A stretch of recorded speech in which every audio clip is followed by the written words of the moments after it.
Good morning. This is our wishing well waterfall for 2026. The usual ferns adorn the left, right, and above. We've got some water lettuce in there to hold back the algae. And new figurines sleeping away.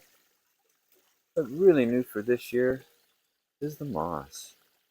And we're growing some great moss around the ledge. And we have our sleeping child.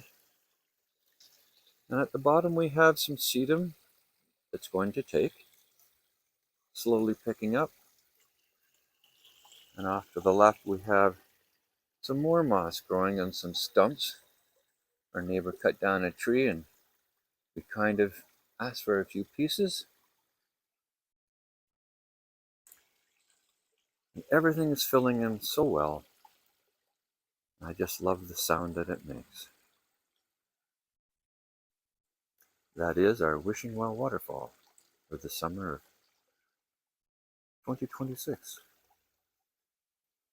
Thank you for watching.